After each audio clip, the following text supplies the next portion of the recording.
Hi, this is Anthony DiBasilia with Rockstar Energy Husqvarna Factory Racing, and on this episode of RK University we're going to be showing how to use the new RK chain tool.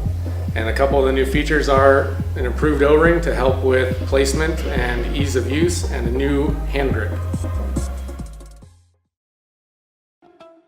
This is your new RK Universal chain tool.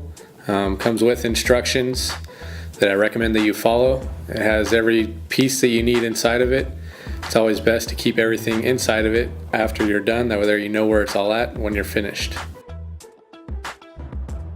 First step is finding the clip on the old chain or the old rivet link.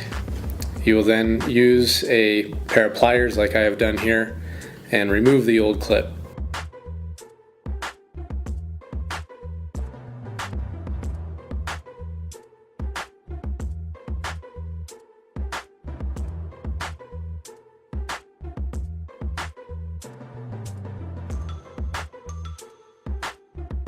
In this step, you're going to be measuring your chain.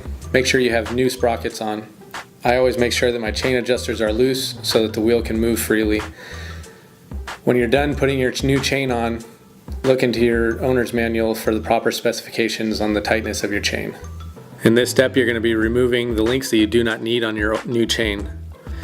Make sure that you tighten the large pressure bolt against the chain before you tighten the small pressure bolt and the cutting pin. You will then tighten the small pressure bolt till the pin is pushed all the way through and remove the links that you do not need.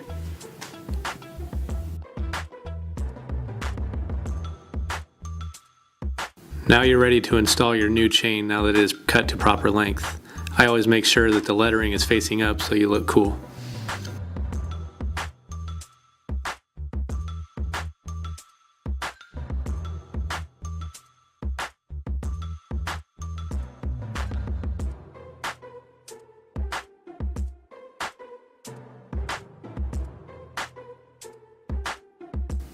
I never use the old X-rings that come on the chain that you pressed out.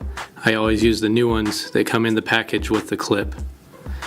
Take those out of the package, you take the wire tie off, and then you're going to be putting those on the new clip.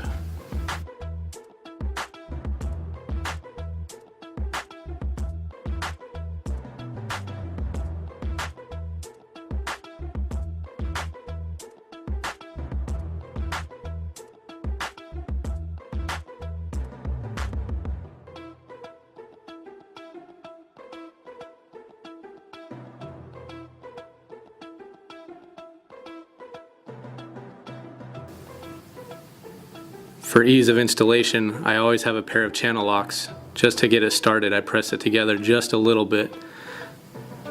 Make sure you use the clip link plate holder that is marked with a C on the back when you're using a clip. Place the tool assembly under the connecting link and align the pins with the side plate holes. Turn the pressure bolt by hand, making sure to keep the pins and side plate holes aligned until snug. Use a 17mm ratchet wrench or socket to tighten the bolt. The side plate should press fit firmly but without difficulty. Tighten the bolt to correct depth allowed by plate holder channel. Do not over torque. Loosen the bolt and remove the tool. For installing the clip, use thin nose pliers. Snap clip into the pin grooves with closed end of clip facing rotational direction of the chain.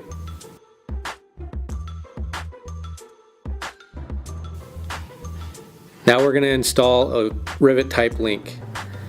For installing the plate, you'll follow the same steps that we used to do the clip type link. Remove the plate holder and insert flare pin into the large pressure bolt of the tool and insert tailpiece into the hole in tool wall opposite the pressure bolt.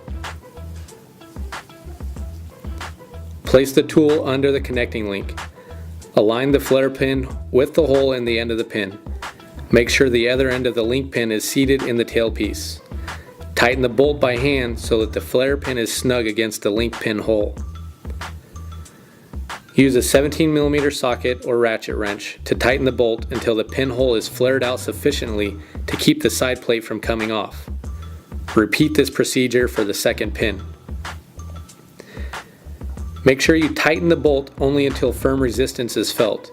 Then loosen the bolt and inspect the pin for a complete, even flaring. Do not over tighten the bolt. You may bend or damage the link pins or bind the link entirely.